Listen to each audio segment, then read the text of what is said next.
पहनने से और कान छिदाने से कोई योगी नहीं हो सकता। आदरणीय पूजनीय रामभद्राचार्य जी पर 420 का मुकदमा था, वो वापस लिया था। मुझे उन्हें जेल भेज देना चाहिए था। कभी कभी विचारों को लेकर के कुछ झगड़े हो जाते हैं, लेकिन अब इस सीमा पर चले जाएंगे। हमारी गीता में लिखा है कि माया में रह करके माया से दूर हो, और जो दूसरे का दुख अपना दुख समझे वो है योगी। और गुरु नानक जी ने कहा कि वस्त्र पहनने से और कान छिदाने से कोई योगी नहीं हो सकता। बताइए, हमारे समाज के सबसे पूजनीय शंकराचार्य जी के साथ क्या व्यवहार हो रहा सरकार की तरफ से। ये जो एक्सरसाइज हो रही है अभी हाल फिलहाल जो आपको देखने को मिल रही है कि अचानक कुछ लोग निकल पड़े हैं सम्मान देने के लिए। जिस समय शिखा को पकड़ करके अपमानित किया जा रहा था, उस समय ये लोग कहां थे? उसी समय उन्हें जाना चाहिए था संगम किनारे।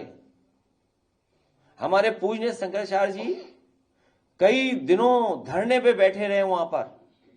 उस समय सर्दी पीक पे थी। अब तक की जो हमारी पूरा इतिहास जो है, पौराणिक व्यवस्था है, सनातनी व्यवस्था में कहीं किसी शंकराचार्य को गंगा स्नान से रोका नहीं गया होगा।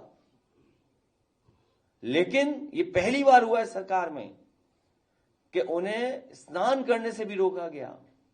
जो हमारी आध्यात्म की, हमारे सनातन धर्म की त्रिवेणी है।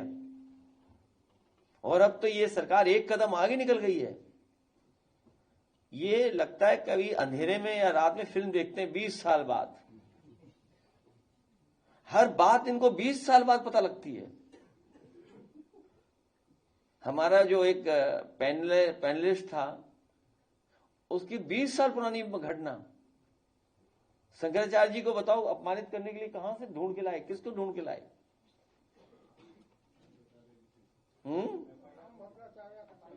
हाँ, हालांकि आदरणीय पूजनीय सम्मानित आदरणीय राम भद्राचार्य जी के बारे में बोलना नहीं चाहिए कुछ भी, लेकिन अगर उनका चेला है ये, अगर उनका ये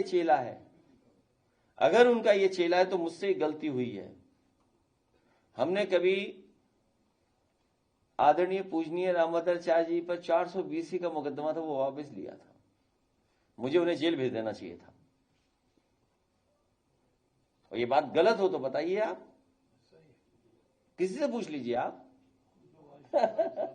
हमारे बगल में बैठे हैं वाइस चांसलर साहब।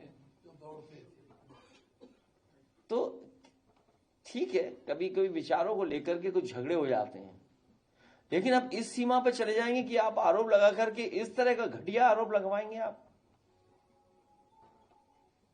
इसीलिए मैं कह रहा हूं कि ये सरकार बचने वाली नहीं है। जनता ने तो अस्वीकार कर दी है सरकार। अब बस जनता इंतजार कर रही है कि कब वोट डालने का मौका मिलेगा। इसीलिए मैं कह रहा हूं कि जितनी पीड़ा बढ़ेगी उतना हमारा पीडे बढ़ेगा।